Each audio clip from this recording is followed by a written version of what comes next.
Raymer टीमन, फिर Williamson synthesis. जब Williamson synthesis करोगे तो यहाँ से तुम्हारा 2 नंबर का क्वेश्चन आता है एक्सप्लेन करने के लिए, मतलब रीजन पूछा जाता है क्या कि विलियमसन संश्लेषण में हम कभी भी अल्काइल हैलाइड, जो अल्काइल हैलाइड लेते हैं वो कभी भी कितने डिग्री का नहीं होना चाहिए, 3 डिग्री का। याद है, क्योंकि 3 डिग्री का अल्काइल हैलाइड लोगे तो ईथर की जगह पर क्या प्राप्त होगा, एल्कीन। ये जो विलियमसन सिंथेसिस रिएक्शन है इससे हम क्या बनाते हैं, ईथर। ईथर बनाने के लिए हम लेते क्या है, अल्काइल हैलाइड और सोडियम का या अल्कोहल का सोडियम लवण और ड्राई ईथर, यही तो लेते हो ना। यहाँ से X निकलता है और ये दोनों RO के साथ R जुड़ जाता है, ये ईथर है। बट ये जो अल्काइल हैलाइड है ये 1 डिग्री होगा तो बहुत अच्छा रिजल्ट मिलेगा तुम्हें, मतलब रिजल्ट का मतलब जो ईथर बनेगा वो ज़्यादा बनेगा। अगर ये अल्काइल हैलाइड कितने डिग्री का है, 1। अगर ये 2 डिग्री का हो गया तो वहाँ पे ईथर भी मिलेगा और थोड़ा बहुत एल्कीन भी मिलेगा। लेकिन 3 डिग्री का अगर तुमने ये ले लिया तो सिर्फ और सिर्फ क्या मिलेगा, एल्कीन। ईथर प्राप्त नहीं होता है क्योंकि वहाँ पे कौन सी अभिक्रिया होने लगती है, विलोपन। अभिक्रियाएं हमारे पास 2 प्रकार की होती है ना, विस्थापन और विलोपन। तो अगर विस्थापन अभिक्रिया होती है तो ईथर प्राप्त होता है, लेकिन अगर विस्थापन की जगह भी विलोपन होने लगे, जिसे इंग्लिश में हम क्या कहते हैं, एलिमिनेशन, तो अगर एलिमिनेशन होने लगेगा तो तुम्हें ईथर प्राप्त नहीं होगा, क्या प्राप्त होगा, एल्कीन। और ऐसा क्यों होता है, देखो जैसे ये 3 डिग्री का ईथर है,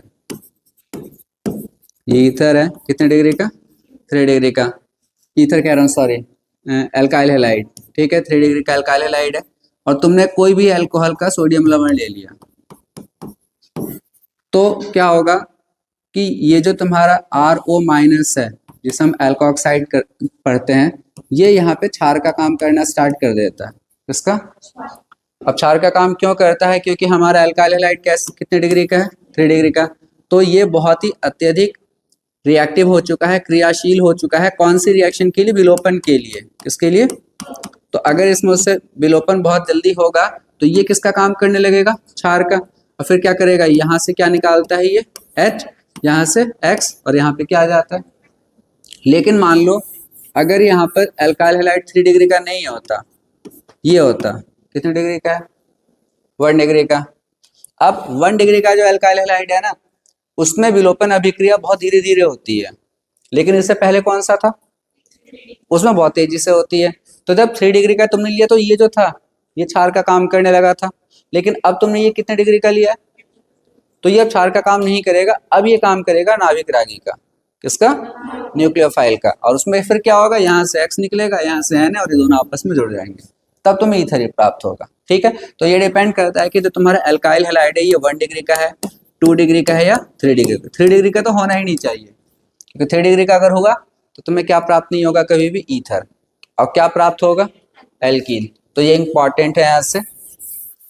उसके बाद में तुमसे जो क्वेश्चन पूछा जाता है, जैसे अभी नेम रिएक्शंस तो और भी हैं, लेकिन इन 2 चैप्टर से अब 2 रिएक्शंस और देखो। जैसे क्या इंपॉर्टेंट है, तुम्हें अलग अलग अल्काइल हैलाइड दे देंगे, अलग अलग क्या दे देंगे, अल्काइल हैलाइड, और तुमसे पूछेंगे कि बताओ कौन सा अल्काइल हैलाइड है, मतलब डिस्टिंग्विश करना।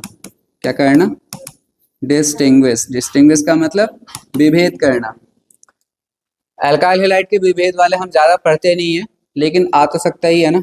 जैसा मान लो CH3 CH2 Cl दे दिया, CH3 CH2 Br दे दिया, CH3 CH2 I दे दिया।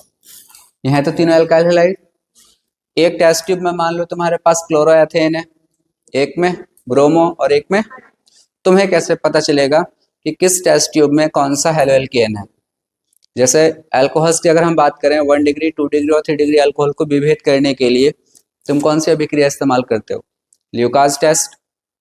ल्यूकास अभिकर्मक डालते हो ना। 1 डिग्री वाला बहुत देता ही नहीं है रिएक्शन, 3 डिग्री वाला कुछ ही सेकंड में दे देता है, और 2 डिग्री वाला 5 मिनट में देता है, तो तुम विभेद कर लेते हो। इसका मतलब वहां पे विभेद करने के लिए तुमने कौन सा अभिकर्मक इस्तेमाल किया, ल्यूकास। पता कैसे चलेगा कि कौन सा है, तुम्हें दिख रहा है कि जो बहुत ही जल्दी रिएक्शन दे रहा है वो 3 डिग्री का होगा, जो 5 मिनट में दे रहा है वो और जो दे ही नहीं रहा है वो, तो तुमने अलग अलग टेस्ट में देख लिया, सब में डाल डाल के तुम्हें पता चल जाएगा, तुम आराम से लिख के दे दोगे कि सर ये वाला 1 डिग्री का है, ये 2 डिग्री का और ये। अब क्वेश्चन यही यहाँ पर भी आ सकता है, यहाँ पे डिग्री की बात नहीं हो रही है यहाँ पे, क्योंकि यहाँ पे हेलोजन अलग अलग होते हैं ना, वहाँ पे तो एल्कोहल OH ही होता है, तो वहाँ पे डिग्री की बात करोगे। लेकिन यहाँ पर तुम हेलो एल्केन अलग अलग प्रकार के हैं, तो उनको कैसे पता करोगे? तो देखो, जिसमें क्लोरीन होता है, वैसे तो बहुत आगे का प्रोसेस है, पहले हम इसमें नाइट्रिक अम्ल डालते हैं, क्या डालते हैं, और फिर हम इसमें डालते हैं सिल्वर नाइट्रेट, क्या डालते हैं, मेन ये है सिल्वर नाइट्रेट।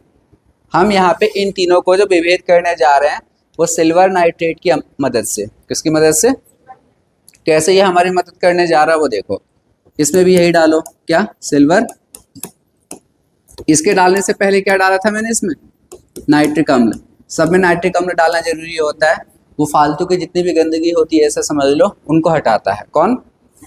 फिर तुम इसमें क्या डालते हो, सिल्वर नाइट्रेट। अब ये तुम्हें कैसे बताएगा वो देखो, सिल्वर को मतलब होता है हेलोजन से, किससे, सिल्वर यहाँ से क्लोरीन लेगा, यहाँ का सिल्वर ब्रोमीन लेगा और यहाँ का, और लेने के बाद ये जम जाते हैं नीचे की तरफ, जिसे तुम कहते हो अवक्षेप। ये घुल नहीं पाते तो नीचे जम जाते हैं, और जो चीज जमेगी वो दिखाई तो देगी ना। तो इनका जो अवक्षेप प्राप्त होता है, इनके अलग अलग रंग होते हैं। इसका होता है व्हाइट, सफेद। AgCl का रंग कैसा है, तो अवक्षेप तो तीनों में प्राप्त होगा, लेकिन उन तीनों अवक्षेप के जो रंग होंगे, जो कलर होंगे, वो अलग होंगे, और यही हमें बता देंगे कि किस में क्लोरीन लगा था, किस में ब्रोमीन। इसका जो अवक्षेप प्राप्त होता है वो तुम्हारा प्राप्त होता है पीला, कैसा, मतलब येलो, लेकिन डल येलो। अब डल का मतलब क्या हुआ, डल का मतलब है बहुत ही हल्का सा पीला, डल का मतलब हल्का पीला, ठीक है। एक डार्क, जैसे मान लो क्या कहते हैं, मैं इस वॉल की बात करूं तो मैं थोड़ी देर के लिए कहता हूं कि ये डल येलो है, हल्का पीला है, तो ऐसा कुछ कलर प्राप्त होगा। लेकिन जैसे ही आयोडीन वाले के साथ ये अभिक्रिया करेगा तो यहाँ पे क्या मिलेगा, AgI, यहाँ पे क्या मिला होगा, AgBr, क्या मिला होगा, Ag हेलोजन ही तो लेता है ना। अगर यहाँ पे इसने क्लोरीन लिया तो यहाँ पे क्या लेगा, और यहाँ से कौन लेगा, आयोडीन, तो ये भी नीचे जमेगा, और इसका जो कलर होता है वो येलो होता है। वो कैसा होता है, बिल्कुल गाढ़ा वाला येलो। अब क्लियर हो गया। अगर आएगा एग्जाम में तो बता सकते हो कि अगर क्लोरीन लगा हुआ है तो उसमें कैसा अवक्षेप प्राप्त होगा, व्हाइट। अगर ब्रोमीन है तो डल येलो, और अगर आयोडीन है तो डार्क येलो, ठीक है। बाकी यहाँ से और कुछ ऐसे आने के चांसेस नहीं है, बनने के लिए तो बहुत कुछ क्वेश्चन बन सकता है, क्योंकि जो तुम्हारे ये हेलो एल्केन होते हैं ना, ये तुम्हारी वाली अभिक्रिया देते हैं, कौन सी, आयोडोफॉर्म। कौन सी अभिक्रिया देते हैं, जैसे CH3 CH2Cl दे दिया जाए तुम्हें, और तुम्हें दे दिया जाए CH3 CH2 CH2Cl। अब क्या है, वैसे कंपटीशन में है, मैं ज़्यादा बताऊंगा नहीं, बस थोड़ा सा समझा देता हूँ, कहीं गलती से आए तो कर सको। ये तुम्हारा क्लोरोएथेन है, ये क्लोरोप्रोपेन है। अब तो तुम इसमें सिल्वर नाइट्रेट भी डालोगे तो तुम्हें पता नहीं चलने वाला, चलेगा क्या। वे सिल्वर नाइट्रेट क्या है, यहाँ पे भी सिल्वर क्लोराइड बनेगा, यहाँ पे भी क्लोराइड बनेगा, यहाँ पे भी व्हाइट कलर का PPT और यहाँ पे भी सफेद कलर का। तो हम तो अंतर अभी भी नहीं कर पाएंगे, हम बता ही नहीं पाएंगे सामने वाले को कि किस वाले टेस्ट ट्यूब में क्लोरोएथेन है और किस में क्लोरोप्रोपेन है। हमारी जो समस्या है अभी की वैसी ही है, तो फिर कैसे पता करते हैं, इसकी भी हम अभिक्रिया कराते हैं, किससे, आयोडोफॉर्म वाला जो अभिकर्मक है। मतलब तुम इसमें क्या डाल दो, आयोडीन और NaOH, क्या डालो, और इसमें भी तुम डालो क्या, आयोडीन और NaOH, यही तो होता है ना आयोडोफॉर्म में। ये देगा रिएक्शन, और ये, अब ऐसे कैसे पता हमें, ऐसे समझो, यहाँ पे Cl है, एक्चुअली में होता क्या है, पूरी की पूरी अभिक्रिया की अगर हम बात करें तो पहले इस Cl की जगह पर OH आके लगता है, कौन लगता है, और फिर इस पूरे का ऑक्सीकरण हो जाता है, तो ये बन जाता है एल्डिहाइड। क्या बन जाता है, कैसे हुआ, क्लोरीन की जगह पर पहले कौन लगा, और फिर इसका जब ऑक्सीकरण होगा एथेनॉल का, तो सबको पता है कि अल्कोहल के ऑक्सीकरण से एल्डिहाइड प्राप्त होते हैं, और ये जो एल्डिहाइड है ये आयोडोफॉर्म टेस्ट देता है, कैसे, CH3COH, यही तो इसकी संरचना है। तो देखो CO के पास CH3 है नहीं है। अब यहाँ पे भी हम ऐसे करके सोचते हैं, पहले Cl की जगह पर कौन आएगा, और फिर इसका पूरे का ऑक्सीकरण होगा, तो एल्डिहाइड बना CH3 CH2CHO, लेकिन अभी भी COH के पास में CH3 तो नहीं आया ना, बात समझ में आई। तो ये सिर्फ किस में हो सकता है, ऐसे क्या कहते हैं हेलोजन में, जिस कार्बन पे हेलोजन हो उसके पड़ोस में CH3 होना चाहिए। जिस कार्बन पे हेलोजन हो उसके पड़ोस में अगर कौन है, CH3, तो वो भी आयोडोफॉर्म टेस्ट देगा। इसका मतलब अल्कोहल्स भी देते होंगे, ये एथेनॉल दे रहा नहीं दे रहा है, तो अल्कोहल में भी आयोडोफॉर्म टेस्ट काम करता है। कैसे? मैं तुमसे अगर आप पूछूं, तुम प्रोपेनॉल, एथेनॉल कोर और प्रोपेनॉल को कैसे विभेद करोगे? ये एथेनॉल है, ये प्रोपेनॉल है। अब तुम्हारे दिमाग में सबसे पहले आएगा, अगर एग्जाम में एक क्वेश्चन आया कि हमने तो अल्कोहल को विभेद करने के लिए ल्यूकास अभिकर्मक पढ़ा है या ल्यूकास परीक्षण पढ़ा है, बट क्या वो काम करेगा यहाँ पे? क्यों नहीं करेगा बताओ? दोनों 1 डिग्री है भाई, ल्यूकास अभिकर्मक, ल्यूकास टेस्ट डिग्री पे ही तो काम करता है। 3 डिग्री वाला तेज देता है, फिर 2 डिग्री है, फिर 1 डिग्री। 1 डिग्री तो एक तरह से देते भी नहीं है, ये दोनों ही 1 डिग्री है। क्या पता कर लोगे? मतलब ल्यूकास अभिकर्मक से हम इसको विभेद नहीं कर पा रहे। फिर आओगे तुम किस पे? आयोडोफॉर्म पे। देखो इस कार्बन पे OH है, ये पूरा का पूरा ऑक्सीकृत होके क्या बनेगा? CHO।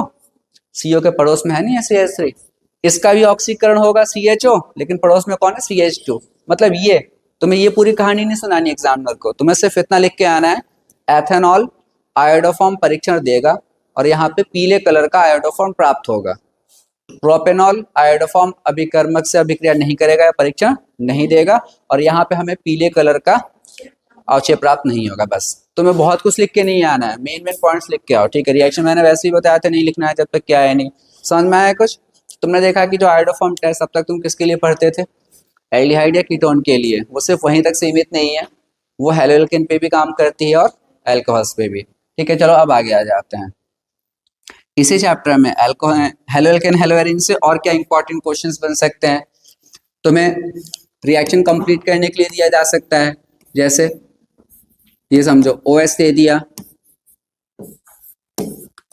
यहाँ पे OH दे दिया और यहाँ पे CH2OH दे दिया। ये कुछ वो रिएक्शन है जो NCERT में है और बहुत इंपॉर्टेंट है, आने के पूरे चांसेस हैं, तो मैं बस वही बता रहा हूँ। और फिर एक ये रिएक्शन दे दिया, ठीक है? इसकी अभिक्रिया किसके साथ? HI। इसकी अभिक्रिया किसके साथ? SOCl2। इसकी भी SOCl2 से भी दे सकते हैं और HCl से भी दे सकते हैं। बताओ कुछ याद है क्या क्या बनेगा? जबकि कितना मेरे पास टाइम नहीं है कि मैं तुमसे पूछूं और अपना और तुम्हारा दोनों का टाइम खराब करूं। तो ये रिएजेंट तुम सबको पता होगा, OH को हटा के Cl लगाता है। सबसे अच्छा होता है क्योंकि यहाँ पे जो तुम्हारा बाई प्रोडक्ट होता है, बाई प्रोडक्ट का मतलब जो बेकार वाले उत्पाद होते हैं, ठीक है, उप उत्पाद उन्हें जो भी बोलते हैं, वो गैस होते हैं। यहाँ पे पढ़ाया था ना, SO2 गैस निकलती है और HCl। तो जो तुम्हें प्रोडक्ट मिलेगा वो बिल्कुल प्योर मिलेगा।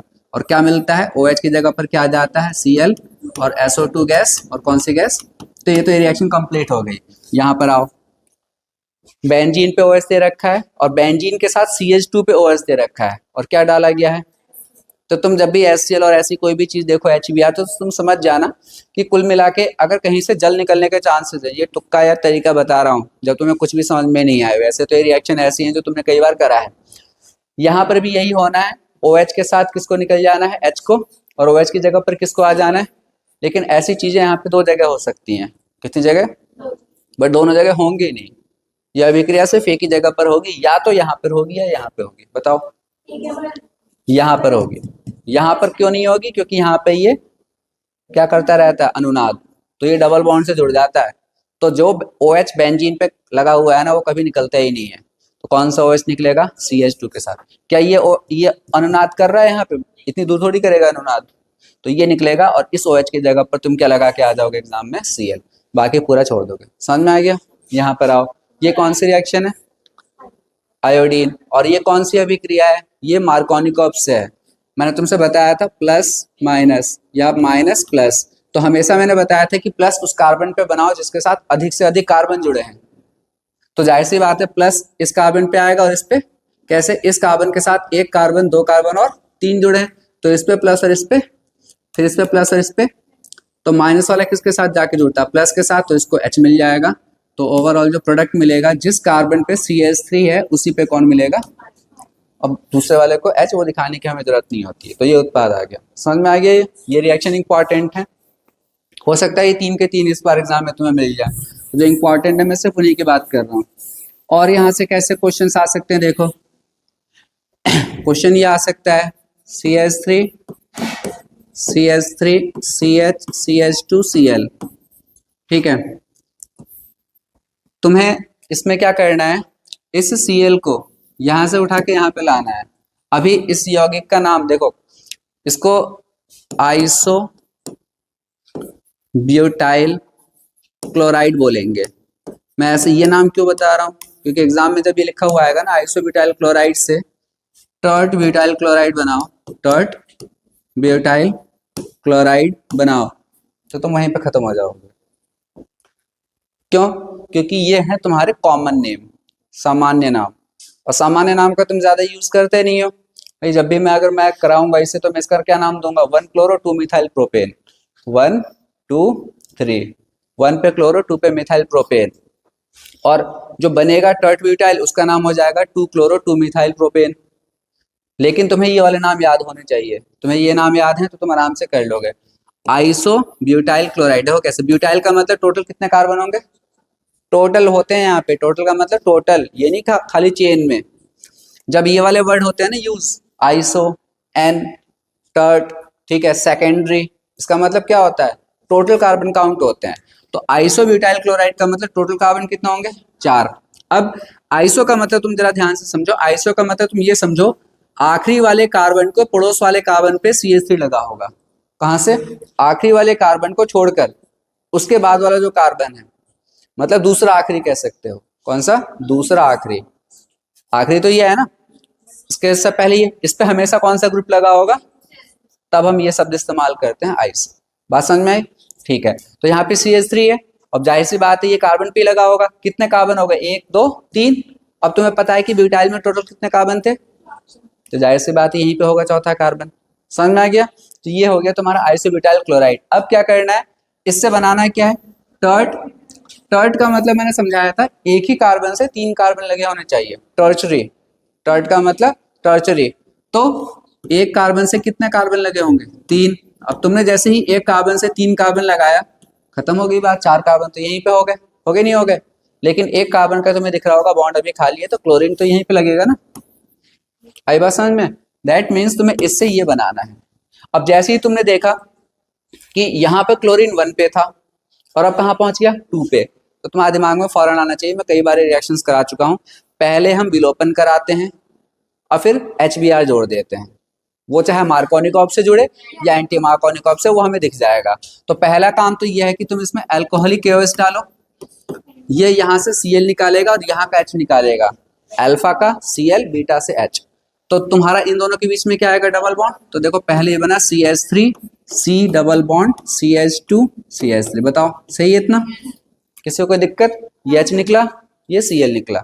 अब तुम्हें दिख रहा है कि सर इसमें हमें यहाँ पे ब्रोमीन चाहिए, तो क्या डालोगे, HBr, और मार्कोनिको रूल से होगी, क्यों, इस पे प्लस लाओगे इस पे माइनस, तभी तो Br तुम्हारा यहाँ पे आएगा, और H इसको बन गया, नहीं बन गया ये, सॉरी क्या चाहिए था हमें, Cl चाहिए था ना, HCl ले लो, क्या ले लो, क्योंकि मार्कोनिको रूल तो सब पे काम करता है, HBr पे भी, HCl पे भी और HI पे भी। एंटी मार्कोनिको सिर्फ किस पे काम करता है, HBr पे। तो तुम्हारे ज्यादातर क्वेश्चन किसके होंगे, मार्कोनिकॉप के। समझ में आ गया? ये उल्टा भी तो दे सकते हैं तुमसे एग्जाम में, टर्ट ब्यूटाइल क्लोराइड से आइसोब्यूटाइल क्लोराइड बनाओ, उल्टा कर दो, तब तुम यहाँ से शुरुआत करोगे, फिर से तुम इसमें क्या डालोगे, अल्कोहलिक KOH, तो अल्कोहलिक KOH डालोगे तो यहाँ से Cl और कहीं का भी एक H, तो क्या बन जाएगा, CH3 double bond CH2 CH3। अब तुम्हें दिख रहा है कि सर हमें तो यहाँ पे चाहिए ब्रोमीन या Cl, फिर से तुम क्या डालोगे, Cl चाहिए, और HCl एंटी मार्कोनिकॉप से तो काम नहीं करेगा ना, कोई दिक्कत नहीं है। हम देखो क्या करेंगे, ध्यान से समझो, हम इसमें डालेंगे HBr ही डालेंगे, क्या डालेंगे, HBr, और HBr डालो। देखो जनरली जो मैंने फिलहाल क्लोरीन लिख दिया है, बोर्ड एग्जाम में क्लोरीन लिखने के चांसेस कम है उल्टे वाले में, क्यों, क्योंकि उन्हें भी पता है कि HBr डालना पड़ेगा एंटी मार्कोनिकॉप के लिए, और फिर बच्चा कहाँ तक जाता रहेगा, ठीक है। तो मुश्किल है ये वाला क्वेश्चन रिवर्स करके, क्लोरीन के लिए नहीं आए, हाँ ब्रोमीन का आ सकता है, आइसोब्यूटाइल ब्रोमाइड से टर्च ब्यूटाइल ब्रोमाइड या टर्च ब्यूटाइल ब्रोमाइड से। और ऐसे क्वेश्चन क्यों देंगे, देखो वो इसलिए देंगे क्योंकि एक ही क्वेश्चन से वो कितनी बातें तुम्हारी पता लगा रहे हैं, विलोपन अभिक्रिया, और मार्कोनिकॉव रूल और एंटी मार्कोनिकॉव। तो हमेशा ऐसे क्वेश्चन बोर्ड में बनाए जाते हैं कि एक ही क्वेश्चन से बच्चे के बहुत सारे कॉन्सेप्ट पता कर लिए जाएं। चलो अब और भी इसमें टॉपिक इंपॉर्टेंट हैं, लेकिन अभी क्या कहते हैं जो मुझे ध्यान आ रहा है वो यही। हाँ, बाकी क्लोरोफॉर्म को हम सनलाइट में क्यों नहीं रखते हैं, ये तो एग्जामिनर ने भी कई बार पूछा ही था तुमसे, क्योंकि कौन सी गैस बन जाती है, जहरीली गैस बन जाती है, फॉस्फीन। ठीक है, तो वो अभिक्रिया पूरी याद रखो। डीडीटी हो गया तुम्हारा और क्लोरोफ्लोरोकार्बन हो गए, इनके क्या क्या नुकसान है, ठीक है, वो सब तुम्हारे एनसीईआरटी में दे रखे हैं। 2-2, 3-3 इनके याद कर लेना, लिख लिख के देखो, क्योंकि ये आने के चांसेस पूरे होते हैं। अब नेक्स्ट आ जाओ तुम अल्कोहल फिनॉल ईथर चैप्टर में। एक ये क्वेश्चन आने के पूरे चांस हैं। क्या, अगर हम एथेनॉल को सांद्र सल्फ्यूरिक अम्ल की उपस्थिति में 443 केल्विन पे गर्म कर देते हैं तो इथीन प्राप्त होता है। इसकी मैकेनिज्म क्या है इसके, मैं बार बार नहीं करा रहा हूँ, करा चुका हूँ कई बार, तो उसमें टाइम ही खराब होगा, कर लेना जरूर। और इसका रिवर्स भी आएगा क्या, CH2C, इथीन में तुम जल जोड़ देते हो, किसकी उपस्थिति में, फिर से इसी की, तापमान नहीं लेते हो तो एथेनॉल प्राप्त हो जाता है। तो ऊपर वाली अभिक्रिया क्या कहलाती है, अम्लीय निर्जलीकरण। निर्जलीकरण तो हो रहा है और अम्ल की उपस्थिति में, तो ये आ सकता है। और इसकी भी अभिक्रिया मतलब मैकेनिज्म आ सकती है कि इथीन में जब तुमने क्या डाला, जल, क्या प्राप्त हुआ, एथेनॉल। कैसे, तो तुम्हें पहले भी कराया था कि H2SO4 टूटेगा, H देगा, वो H जाके इससे जुड़ेगा, इस पे चार्ज क्या आएगा, प्लस, ये इसके ऑक्सीजन से जुड़ेगा और आखिरी में क्या निकल जाएगा, H, वो कर लेना। फिर एक अभिक्रिया होती है हाइड्रोबोरेशन। हाइड्रोबोरेशन में मैंने तुम लोगों को बताया था कि इसका फायदा क्या है, बताओ किसी को याद है। अल्कोहल बनाने की अभिक्रिया है, ये भी एल्कीन से, बट फायदा क्या है इसका, देखो ये मेरे पास में एक एल्कीन है प्रोपीन, और मान लो एग्जाम में मुझसे कहा जा रहा है कि इसे प्रोपेन ऑल में परिवर्तित करो। किसमें, प्रोपेन 1 ऑल में। कैसे करोगे, हाँ तुम इसमें जल नहीं डाल सकते। अगर तुम इसमें मान लो एक बार करते हैं, मैं इसमें जल डाला, किसकी उपस्थिति में, सांद्र सल्फ्यूरिक अम्ल, तो क्या होगा, यहाँ पे OH आ जाएगा। कहाँ पर आएगा, 2 डिग्री पे। ज्यादा डिग्री का बनता है जब तुम सल्फ्यूरिक अम्ल की उपस्थिति में जल डालते हो, लेकिन हमें तो यहाँ पे OH चाहिए ना, तो तुम रिएक्शन कराओगे हाइड्रोबोरेशन। पहले डालोगे BH3 कितनी बार, 2 बार, फिर क्या डालते हो, H2O2, किसकी उपस्थिति में, OH माइनस, तो हमें फिर 1 डिग्री का अल्कोहल प्राप्त हो जाता है। ठीक है, तो ये फायदा है। कम डिग्री का अल्कोहल जब भी बनाना होता है, हम कौन से रिएक्शन का यूज करते हैं, हाइड्रोबोरेशन। नेक्स्ट जो क्वेश्चन आएगा तुम्हारे इस चैप्टर से, ठीक है, और फिर अगले चैप्टर, वो टॉपिक ही मुझे मेन समझाना था, वो इसका 100% आना है क्वेश्चन। चाहे ये आ जाए कि फिनॉल की अम्लता समझाओ 2 नंबर में, तो तुम क्या करते हो, फिनॉल का अनुनाद करोगे, O पे चार्ज क्या आएगा, प्लस, तो दिखा दोगे कि O और H का बॉन्ड कमजोर हो गया, H निकल गया। ठीक है, तो इस कारण या अनुनाद के कारण जो फिनॉल होता है वो कैसा होता है, अम्लीय होता है। पूरा अनुनाद बनाओगे। फिर क्वेश्चन मैंने ये भी कराया था, फिनॉल का तो देखो 100% है ही, क्वेश्चन आना ही आना है, ठीक है, इसमें कोई डाउट नहीं है। फिनॉल की एसिडिटी, फिर तुमसे ये पूछा जा सकता है, जैसे एथेनॉल दे दिया, ये छोड़ो, 1 डिग्री का अल्कोहल दे दिया और 2 डिग्री का अल्कोहल, बताओ 3 डिग्री का भी हो सकता है, मैं इनका ही पूछ रहा हूँ, दोनों में से कौन सा ज्यादा अम्लीय है, ये, क्योंकि यहाँ पे कौन सा प्रभाव काम करता है, प्लस आई। प्लस आई प्रभाव से अम्लता हमेशा कम होती है, क्योंकि ये तो इलेक्ट्रॉन दे रहे हैं ना, तो OH का बॉन्ड तो मजबूत हो रहा है, और हम चाहते कि H यहाँ से निकले, तो यहाँ का H तब निकलेगा ना जब ये बॉन्ड कमजोर होगा। तो जहाँ पे प्लस आई प्रभाव, ठीक है, प्लस आई को हिंदी में क्या बोलते हो, प्रेरणिक प्रभाव, प्लस प्रेरणिक प्रभाव, जहां पर कम होगा वहां पे अम्लता अधिक होगी। यहाँ पे अधिक है, R ग्रुप बढ़ाते हैं प्लस आई, तो ये कम होगा ये। और सबसे कम अम्लीय कौन सा होता है, 3 डिग्री। क्यों, कितनी बार प्लस आई प्रभाव है, 3, तो तुम लिखोगे कि प्लस आई प्रभाव इनवर्सली प्रोपोर्शनल होता है किसके, अम्लता के। इतना भी लिख के आ जाओगे ना, ये वाली चीज कोई रटनी है क्या, नहीं, तुम्हें समझ में आ गया कि प्लस आई प्रभाव अम्लता के इनवर्सली प्रोपोर्शनल होता है। तो जहां पे प्लस आई प्रभाव कम, वहां की अम्लता अधिक, जहां पे प्लस आई प्रभाव अधिक, अम्लता कम। ये तुमने अगर लिख दिया, एक बॉक्स में लिख के दिखा दिया नीचे, तो एग्जामिनर सिर्फ इसको देख के मार्क्स दे देगा, क्योंकि उसे पता है कि बच्चे को कॉन्सेप्ट इसका पूरा क्लियर है।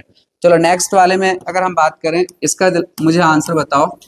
2 क्वेश्चन दे रहा हूं तुम लोग को कि अधिक अम्लता किसकी है, जोड़े दे रहा हूं, एक तो ये और एक ये, और कारण के साथ लिखोगे। क्या क्वेश्चन है? कौन अधिक अम्लीय है? एक तो ये क्वेश्चन है।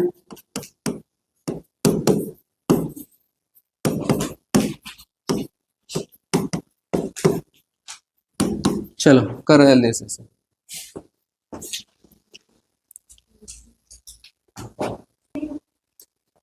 पहले वाले में नाम नहीं बताओगे इसका, कैसे बोलोगे फ्लोरीन और क्लोरीन? इसका नाम क्या है?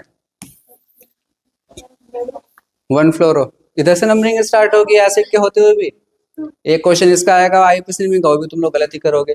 2 फ्लोरो एथेनोइक एसिड या एथेनोइक अम्ल, एसिटिक अम्ल इस्तेमाल करोगे तो क्या बोलोगे इसे? अल्फा फ्लोरो। याद रखना, एल्डिहाइड, कीटोन और कार्बोक्सिलिक अम्ल, इनका जब हम सामान्य नाम बोलते हैं तो वर्ड लगाते हैं अल्फा, बीटा, गामा। अल्फा कौन सा होता है? ग्रुप के पास वाला कार्बन अल्फा है, तो उस पे कौन सा ग्रुप लगा है? फ्लोरीन, तो अल्फा फ्लोरो एसिटिक अम्ल। समझ में आ गया? तो तुम कहोगे कि अल्फा फ्लोरो एसिटिक अम्ल या 2 फ्लोरो एथेनोइक अम्ल ज्यादा अम्लीय है इससे। क्यों? क्योंकि इसमें कौन सा ग्रुप है? माइनस आई वाला। और माइनस आई क्या दिखाता है? डायरेक्टली प्रोपोर्शनल होता है। यहाँ पे क्लोरीन है और फ्लोरीन दोनों ही माइनस आई इफेक्ट दिखाते हैं, लेकिन ये अधिक दिखाता है, तो ये ज्यादा अम्लीय होगा। ठीक है, तो ऐसे क्वेश्चंस एग्जाम में कंफर्म आएंगे।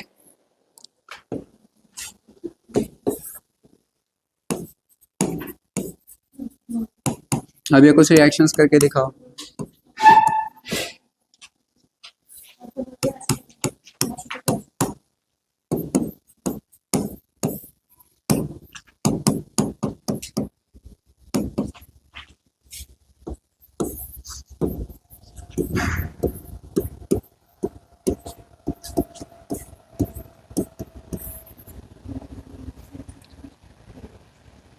चलो कंप्लीट करो इससे।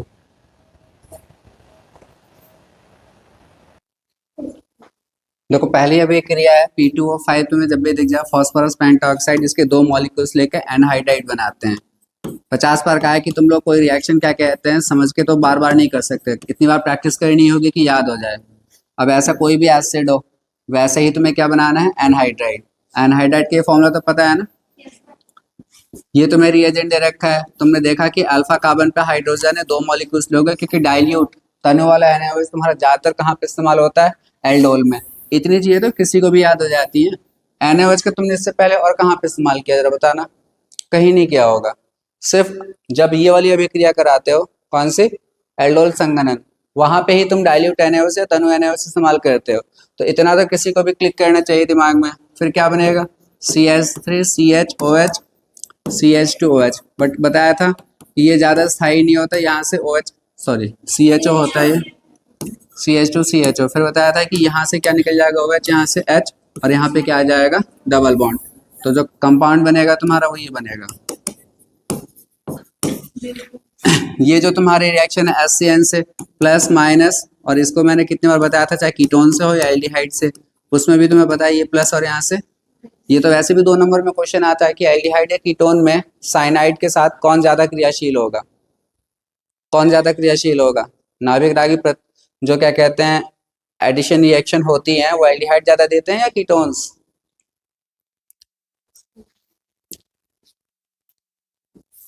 ये माइनस वाला यहाँ पे जुड़ जाएगा, ये इसको ले लेगा, और इसके कहते हैं साइनोहाइड्रिन। ये बताना जरा, ये एल्डिहाइड है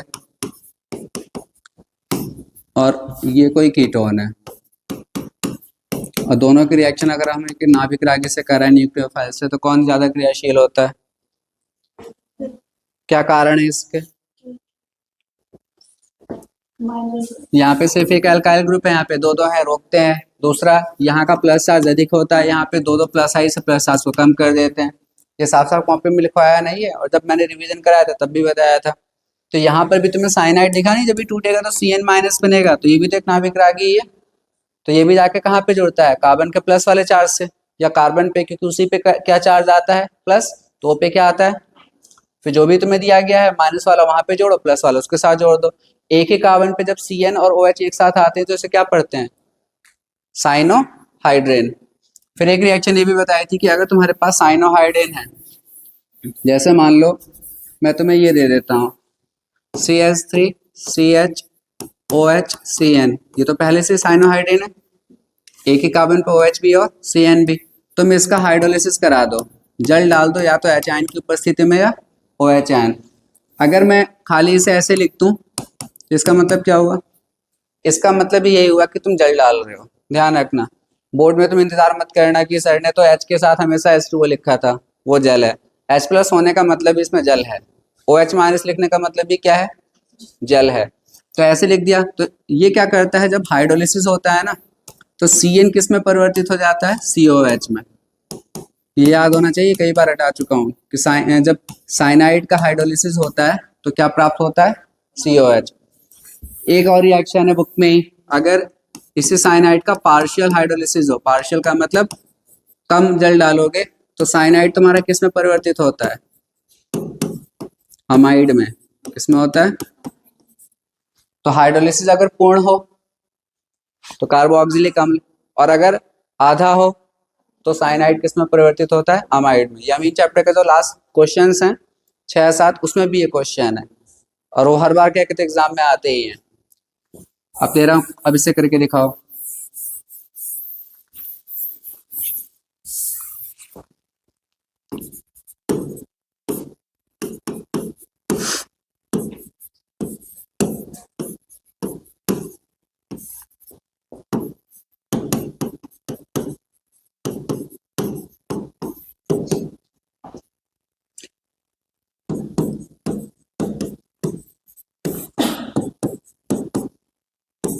करो।